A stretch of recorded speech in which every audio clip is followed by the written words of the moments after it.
मेरो प्रियतम, हिजो राति बिताएका ती क्षणहरू आज पनि मेरो मनभित्र न्यानो उज्यालो झैं फैलिरहेका छन्। तिमी नजिक हुँदा समय कति शान्त र सुन्दर हुन्छ मैले फेरि एकपटक महसुस गरेँ। तिम्रो आँखामा देखिएको स्नेह, तिम्रो स्पर्शमा लुकेको अपनत्व र तिम्रो स्वरमा भएको कोमलता सबैले मेरो आत्मालाई गहिरो रूपमा छोयो। जब हामी सँगै थियौं, बाहिरको संसार कता हरायो जस्तो लाग्यो। शब्द कम थिए तर भावना धेरै थिए।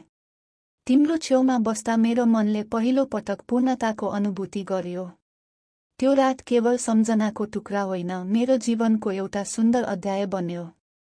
आज बिहान उठ्दा पनि तिमी अझै मेरो छेउमै भएको अनुभूति भयो। तिमी बिना बिहानको उज्यालो पनि फिका लाग्यो। तिमी मेरो जीवनको त्यो सङ्गीत हौ जसले मेरो हरेक दिनलाई मधुर बनाइरहेको छ। म तिमीलाई केवल प्रेमिका भएर होइन, साथी, सहयात्री र जीवनसाथी भएर चाहन्छु। खुसीमा तिमीलाई पहिलो व्यक्ति बनाउने र दुःखमा तिमीलाई पहिलो सहारा बनाउने चाहना छ। जीवनले जस्तो सुकै मोड ल्याओस्, म तिमीसँगै हात समाएर अघि बढ्न चाहन्छु। हिजो रातिले मलाई अझै गहिरो रूपमा बुझायो, प्रेम भनेको केवल भावना होइन, आत्माको सम्बन्ध पनि हो। तिमी मेरो लागि सपना, प्रार्थना र वास्तविकता सबै हौ।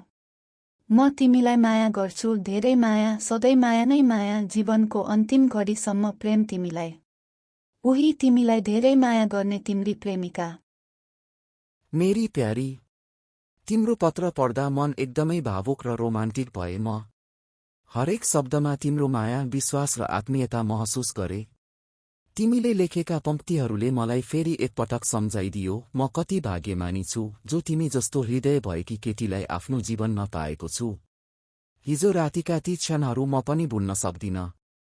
तिमी छेउमा हुँदा मेरो मनले कुनै डर, कुनै चिन्ता चिन्दैन।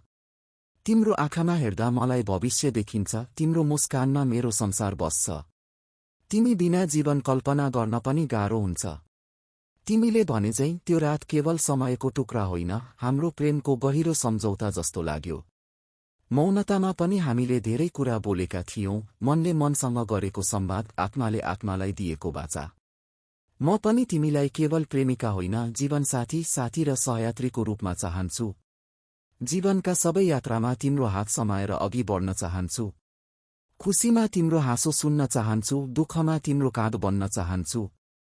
तिमी मेरो लागि केवल सपना होइन, मेरो प्रार्थना पनि हौ। म तिमीलाई शब्दले होइन, जीवनले माया गर्न चाहन्छु। यदि म कुनै गीत भए, तिमी मेरो धुन हौ। यदि म कुनै यात्रा भए, तिमी मेरो गन्तव्य हौ। म तिमीलाई माया गर्छु, गहिरो, निस्वार्थ र सधैँका लागि।